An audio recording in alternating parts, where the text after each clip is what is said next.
All right, welcome back to Inside One Muay Thai. I'm Aaron Enright with my host Alec Enright. We're discussing the One Fight Night 37.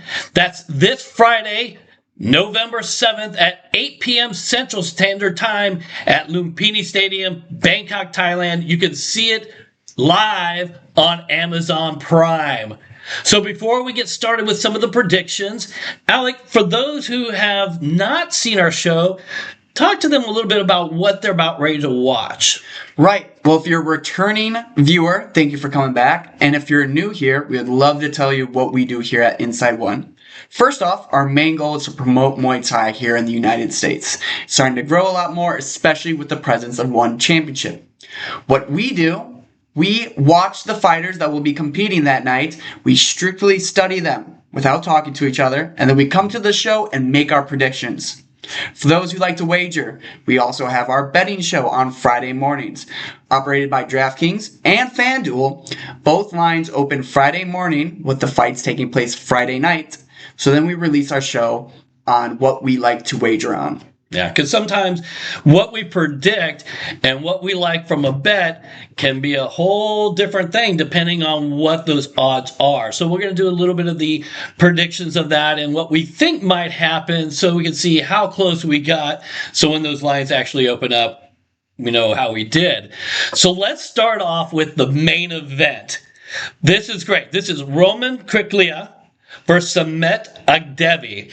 Roman Kriklia, he's 5-0 in kickboxing, 2-0 in Muay Thai, 51-7 lifetime. Now, hold on. This guy's a 3-time light heavyweight kickboxing champion, a 1 heavyweight kickboxing world Grand Prix champion, and a 2-time 1 heavyweight Muay Thai champion. The guy is ridiculous. You could say Krikla has an outstanding resume, not just on the one championship stage, but all of lifetime. Yes. Now he's fighting Samet Agdevi. This is his debut fight on one championship, and he gets this inaugural heavyweight world champion kickboxing, but there's a reason. Yes, there is. He's a 21-year-old Turkish phenom. He is 17-0 lifetime with 12 knockouts. That is quite impressive. And like you said, he's definitely getting this shot for a good reason. I mean, if you've seen any film on him, we've watched a good amount of film on him. He is an absolute beast in that ring and is coming to prove his point here on one championship stage. Yeah, I mean, he recently won that Senshi Grand Prix. One of the fights that I was talking about with you beforehand was this one. He fought Gerardo Addy from Germany. Addy had a little bit more speed for the heavyweight. He was probably the lightest in that division. And that gave him a little bit of trouble until it didn't. Right. And then he knocked him clean out. Agdevi has this kill or be killed mentality. He's super hungry to win this fight. His tenacious punching is, I don't want to say, but it's Tyson-like. You know, he loads up and he's just trying to just end you right off the bat. No, Agdevi is definitely coming here to prove a point on the one championship stage. But then talk about Krikla, just how amazing this guy is, and over just his whole career, how consistent he's been able to handle some of that pressure and fight in different ways has been very great to see. It is. Debbie, what I've seen is he likes to use his hands. He'll throw a kick every once in a while, but it's really his hands that are the power spot.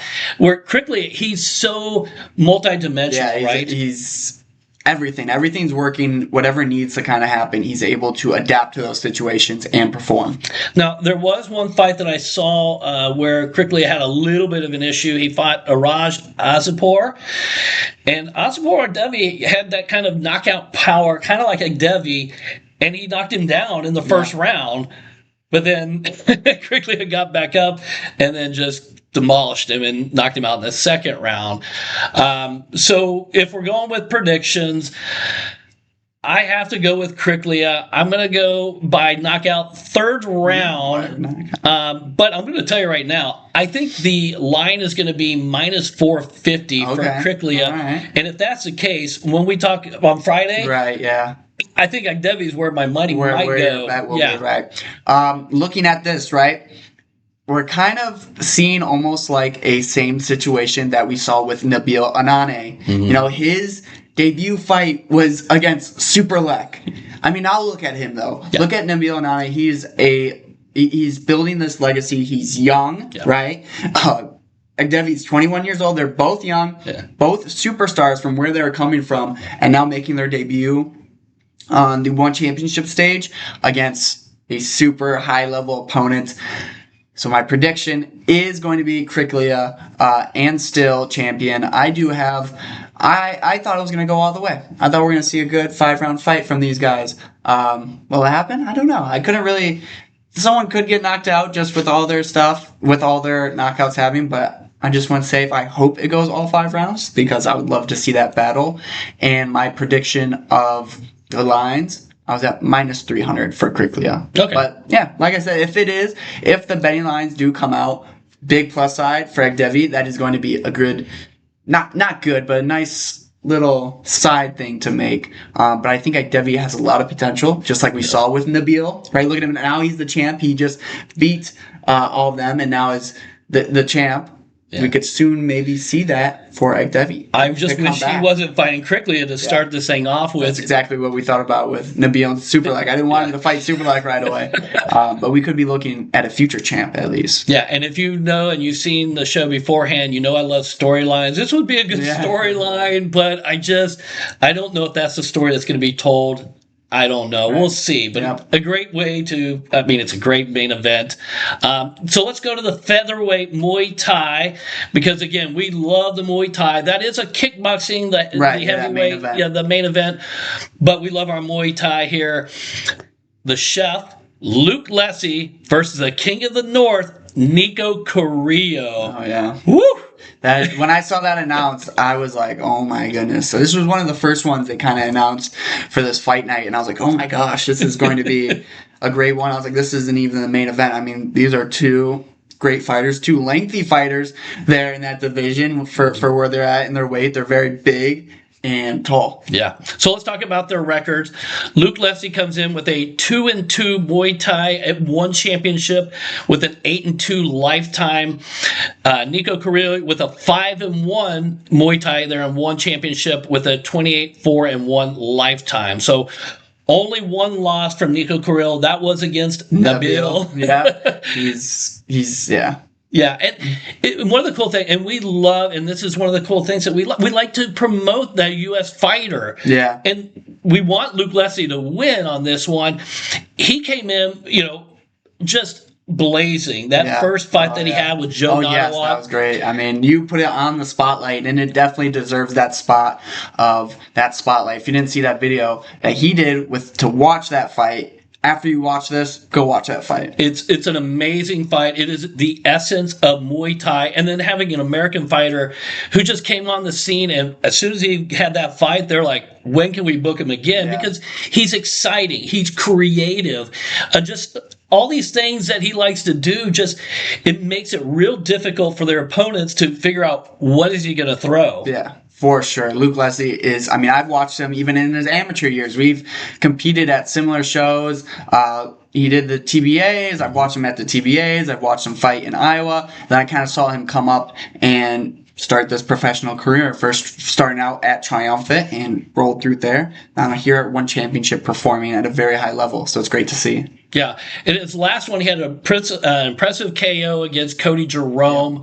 Yeah. I think for him to win this one, he's got to use his length and his teeps to try and keep Carrillo from getting the inside, because that's where he's most dangerous. Yeah, as we saw, Nico was overwhelmed with Nabil's length, so I think if Luke does use that, it does help him. Yeah. Now, does Luke have enough power in those shots to keep Nico away? Nico is a very strong, you see some of his strength and conditioning that he does, just how he's built. He's very big. Yeah. He's very big for that weight class and very strong and very dangerous, especially once you get into the inside and is able to unload those hands, and then he mixes in some of the elbows, pushes you off, throws a kick. He gets very crafty when he gets into the inside. So Nico's had 6 fights.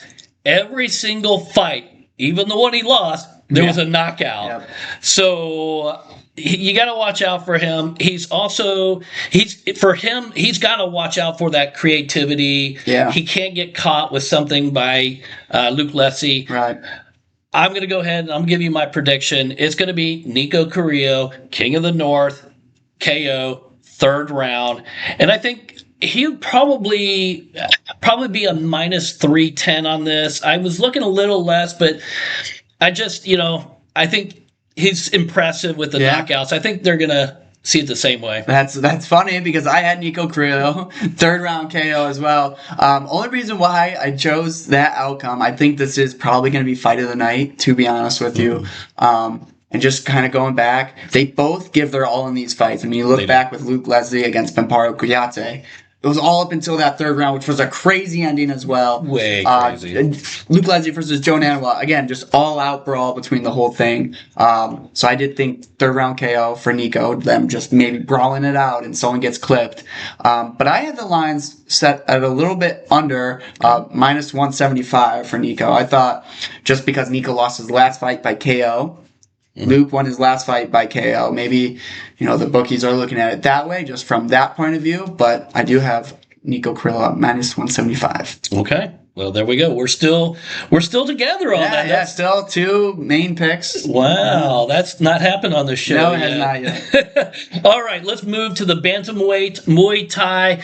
This is, for me, I think going to be the fight of the night. You got the number 4 contender, Rambolek, against the number 5 contender, Abdullah Diakaev. This is awesome. Yeah. So Rambolek comes in 6-2 for the 1 Muay Thai fights, 66, 14-3 lifetime. And then Abdullah Diakaev, 8-1 Muay Thai at 1 and 15-2 lifetime. He's coming from that teammate is at 2, which again, Nabil Adda. It's a great camp to be at. What do you think about this one? I mean, I think this is going to be a great fight. We've had Rambolek on the show already. I think this is our first repeat. It is our first repeat of fighters. I chose Rambolek last time. You went with Covington when Rambolek versus Covington went. I'm not going to lie. When I was watching the fight, I got a little scared with Rambolek after the first round going into the second. He was just getting picked apart a little bit more than I thought, but then he ended up throwing a spinning back fist that caught him and won that fight. Now going into this next one, Diakaev, I mean, just an absolute beast, man. Almost to the same extent, and I would almost argue maybe a little bit better than Covington, right? I think so. So now we're going from there. Where does that stick? Rambolek coming off short notice, which I don't think will affect him. I'm just putting that out there just because the Thais are used to fighting very similar week after week, month after month, fighting like 8 times during the month or something crazy like that. But just putting that out there, shorter notice. Is it really short notice? No. I mean, he still had time to prepare, and I don't think it's going to affect Rambolek at all. But there's that. Yeah, and that's the one thing about Muay Thai and combat sports in general, right? Here it is, Covington winning this fight, picking him apart to a certain extent. I mean, it wasn't way lopsided, but it was certainly... But I still had him losing that first round. Agreed. And then all of a sudden, one thing happens, and that changes the whole fight. And that's why we watch these kind of things. Diakaev, his last 4 wins have been by KO. 6 of the last 9 fights have been KO. He actually knocked out Nantachai in 24 seconds. It actually that one was insane. Yeah, I actually got to be there. That was the one where I was there in Bangkok watching that fight, and it was just impressive. And I remember saying at that time, if he gets back on a card that we're covering, I gotta support him. Yeah. So my official prediction went with Diakaev, and he might get. I went crazy here just because it's fun. First round knockout. I think it's still going to be a great fight. I wanted to go second round KO just to say that on there, but my official prediction will be first round KO just for the fun of it. If he's able to get it, I do think he comes out blazing and ready to get another showstopper here. I don't disagree with you. I have also got Diakaev KO, and I went second round. I also thought that I think Rambolek is going to be the favorite in this, minus 110, and that's only because of the rankings, a 4 and a 5. I think that the bookies out there are going to do it only because of that fact. Right, yeah, I forgot to I had it like minus 110 each, like they'll probably both be at minus 110, maybe a little bit in favor of Rambolek, which again, you put this together in a parlay, that could help you. Yeah, well, and you see it sometimes, and we'll see it minus 110 for both, which is really just a pick 'em, and this potentially could be, and again, could be the fight of the night. Yeah, it'll be a good one, that's for sure. Yeah. All right, we're going to go back to the flyweight Muay Thai. Nakrab versus number 4 contender, Taiki Naito, the silent sniper. Yes. What do you think about this one? Well, I will say, because this was supposed to be Nakrab versus Jacob Smith, which was a good fight that I was looking forward to in the beginning when I first saw it. I was like, oh, this will be a good fight. But then Taiki Naito got put in there, and everything changed for me. I was like looking forward to this fight a lot more. You know how I am with that Japanese style. I am a high favorite of it. This one is Muay Thai, though. Yes. A little bit different. His last fight was Muay Thai. Some before that, kickboxing. He's kind of going back and forth, and he's been able to be successful in both. So I think that kind of showcases there. Nakrab, again, just a beast there who's been kind of going through some of these fighters and being able to kind of prove himself here in some points. I think this one, we are going to see... It could be... I was kind of going both ways. Like, I could see a close battle, but then... I've just seen some of Naito's fights. Yeah. Kind of what he's put on has been leaning me towards that way a little bit. All right. Well, before you start getting too far into the predictions, let's talk about their records. Nakrab comes in 10-3 in the one Muay Thai, 69-23 lifetime. Taiki Naito, he's 6-4 in one Muay Thai, 2-2 and one kickboxing, 37-14. So his record is sub-average for the one championship, but you really have to break down him as a fighter. And one of the things, he's very quick. Yeah. He's very technical. He likes to fight where he keeps his distance, goes in there, scores the points, and then gets out of there. Doesn't get himself into too much trouble. I think when he does, that's when you've seen him lose those matches. But, I mean, his last one, he fought Estupiñán, which we're going to talk about next. Yeah. And he looked great. Yeah, he did. That speed really came into effect with that little left hand that dropped the Estupiñán, right? It was kind of out of nowhere. If you're watching it live, you're kind of like, what just happened? Almost looked like a slip. And once they slow it down, you see that almost like a check hook or like a little slight jab. Just touches the chin of Estupiñán and sends him down for a second. Which again, that speed really plays a factor in here with those small gloves. They sure do. But let's talk about Nakrab. He's a predator. Yeah, he is. He likes to just brawl, get in the clinch, and for him, if he can just work that inside and just those elbows, and just he can't allow Naito to keep that distance, because if he does, he's just going to get scored upon, and he has no chance. But if he can get in there, brawl, get in that clinch, because that's where he's the strongest. That's where I think he wins. That's where I was really going back and forth. If Naito is able to control this, pick his shots, get out, this is for him, right? But Nakrab is really good at seeing those patterns. I mean, as those Thais keep fighting, they just know how to fight in certain situations. And that's kind of what we could see with Nakrab, right? We could or could not. Him just being able to read Naito perfectly, read his shots, evade, strike, get into the clinch when Naito misses because of that unorthodox style of Naito. Yeah. It leaves him in positions to get countered pretty heavily. It does. So it's really which is going to be there that night. Is Naito going to just be able to get in, get out all night long, or is Nakrab going to start finding his points, start countering him, and put him down? Well, and I think you said it best. He's a smart fighter, right? Yeah. He's seen enough that he's going to take some time, because Naito is, even though he's technical, he's hard to figure out because of that length, and he keeps getting in there. But I think for him, if he can get himself inside, I mean, if you take a look at his fights, he's got like a 47% knockout rate. And that for me is what I think is going to happen in the third round. Ooh. I am taking Knock Rob. I think he's going to figure him out. But here's the thing.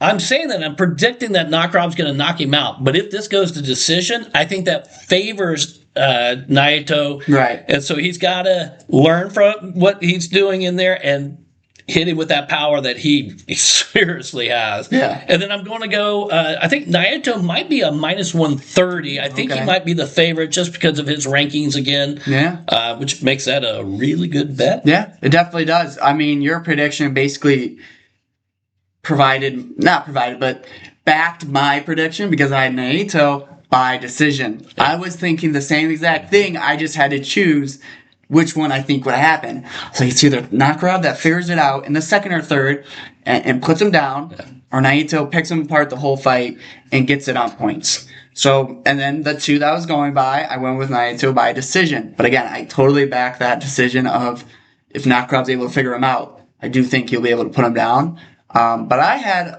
Knock Rob being more of the favorite, again, but close, minus 120, minus 130-ish as the favorite. Again, going back and forth on what the lines will be there, pretty similar. Not a big difference. That's pretty good that we came up with the same thing. And again, same game plan, just different prediction. Yeah. And again, we don't talk to each other about what we're going to predict. No, we really don't. We don't even watch the fights together. Mm-hmm. It's crazy that we're coming up with the same stuff. Yeah. It just shows that we're watching the right stuff and hopefully giving you the right information, or it goes completely awry and we're completely wrong. I don't think we will be. I don't think so. I think at least us having the same idea there kind of goes to show that should, especially if that's what if that's not what happened, that just sucks. But that's what should happen, not what should happen always happens, but that's what should happen in this situation. Right. Our final one, and again, we only cover the kickboxing and Muay Thai here at Inside One. It's not that we dislike MMA, it's just we don't know it as well, and so we don't want to give you information that we don't know as well. But there's going to be some great MMA fights. But let's talk about our last one. It's in the flyweight division. It's Sua Black, the Black Tiger, versus Johan Estupinan, the Panda Kick. Yep. Yeah, this is going to be a good one as well.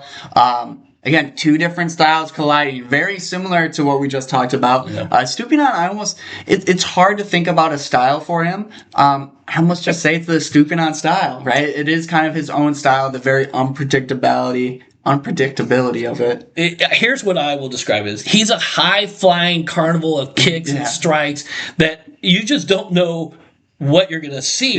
It's just, he's so much fun to watch. If you haven't watched Muay Thai and just want to see somebody just creative and just gets out there, and I mean, he battles. Like he's not like he's just doing the stuff and getting out. Right. He loves to battle. He loves to fight. He loves to fight. Him and his brother has made a great presence here that we covered in previous shows. With this one, but Sua Black. Now going out to Sua Black, the Black Panther. Very similar to kind of how we were talking about last with the Krov, that just reading style, that reading Thai style where they're able to read these situations and like a predator, man. He just stays on you going forward with Sua Black. Now with the Estupinan, recently I feel like people have been able to start to read him. He's been finding some not unsuccessful attempts, but he made a really big presence, really good start here, but now the longer he's kind of been here, we've kind of seen him almost slow down a little bit in some of his fights, with people being able to now read the style, watch his film, see different things he's going to do. I think that's the only challenge that's been for the Estupinan brothers recently. Yeah. Well, let's talk about the records. So Johan comes in 5-1 in the one championship Muay Thai, 27-1 lifetime, so only one loss. He's 23 years old. And then we get Sua Black. He's 7-3 in one Muay Thai, 62-21 lifetime. He's 29 years old. But he had like 3 losses in a row. But again, Nabati, Dmitry Kovtun, and then Kulabdan. Yeah. We're talking about some high-level individuals where Estupinan, he really hasn't had too many. Ghazali to a certain extent. Right. Yeah. But Ghazali's younger though. Yeah, exactly. Not like going back to what I was saying. not that they've turned into losses, right? He hasn't been taking the losses, but I've just been seeing times where he gets caught too many times. Yeah. Like with Naito, got caught by that left hand. It was kind of just out of nowhere, but a little sneaky thing that he was able to kind of get him on real quick. Well, there was one at the end of the fight too. I don't know if you saw that, where he got hit and he just kind of wobbled. Okay, yeah. At the very end. Yeah, exactly. Like little things that he gets caught on, and it's starting to happen more and more as we see it. So that's with the stooping on at least. Yeah, and if you watch with Suablock, what I see happening is, he'll throw some kicks, stupid on will. Suablock likes to catch those kicks, and if he catches those kicks, he's pulling you in and he's trying to destroy you. He's throwing that heat right at you. And for a stupid on, if he could just keep it under control, I almost think that helps a stooping on whenever Suablock catches those kicks. That was one of my points. Oh, interesting. Because Suablock, he'll like to pull you in, but a stooping on, we've seen him in the past and strike on his 1 foot. He'll get there, he'll start punching, come in with a crazy elbow, maybe even, I haven't seen it yet, but maybe even flying with the other knee. Like, he's very unpredictable there. And by Suablock, countering those with a catch, right? It could either go heavily in his favor or big against him. So the one thing that I've found is, Stupinan, he's a little susceptible to that straight jab.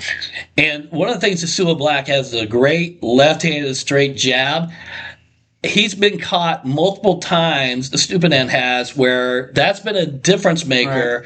Right. And I think that could be the downfall for him, because Suablock is so seasoned and he knows how to, pick apart a fighter, like we were talking about with Necrom, with Rambolek 2 and all those. There's the same kind of ones. And so for me, I think I like to go with Suablock, but I'm going by decision. I don't know if there's going to be a knockout. I mean, there's always chance for knockouts, especially they're both explosive. They both have knockout power, but I think this is going to go the distance, and I think it's going to be really close. I still have this at a -110, which is almost a pick 'em for me. Yeah. My way, which again this is the first time I'm doing this on Inside One History, so you guys are tuning into some history here. Oh. But I'm picking a stooping on. I've picked no Thai fighters this time going around. I normally always go with the Thais during some of these, but just the picks were there for me, and they were pretty close, right, with Naito, kind of going in between those two. Stupinan here, I do think by decision. I had a little bit more favor for Stupinan. I thought he might be at -200, but we'll see. There's been times where we've seen lines come out, we're like, oh my gosh, like how is that even possible? That shouldn't be like that. And we're trying to put our money in in there. Let's bet that one. But I do think Stupinan will win on points here. Again, just kind of going into who's going to score, when, and how it all plays out. Again, it was a very close fight. I think it's still, all these fights are going to be great. I think this one will be maybe a little bit closer, but I do think Stupinan edges it out there by points. Wow. Again, we're off on two different ones, but that's what makes it fun, right? You get to, decipher which information that you like that we brought to you, come up with some decisions of your own. Again, we will have our wager show this Friday in the morning. So come back and tune in. Please like and subscribe and share. For any fight fans that are out there, if you know some other ones, especially if you haven't watched Muay Thai on the One Championship, do yourself a favor. It's an amazing event, some amazing fighters. I think you would be doing yourself a disservice without tuning in this Friday night on Prime Video. If you have it, might as well shoot on a couple fights. Hopefully it's one of the ones we talked about. Like we said, there is still MMA fights there that night, but these Muay Thai and main event kickboxing fight were the ones that we talk about and know the most of to give you the right information. So yeah, if you know anyone, please share it. It does boost us to the top of views, so we really appreciate it. And again, this is One Fight Night 37. That's this Friday, November 7th at 8 p.m. Central Time on Amazon Prime, Bangkok, Thailand, the famous Lumpini Stadium. From Aaron and Alec, we'll see you next time. Join us this Friday for that wager show.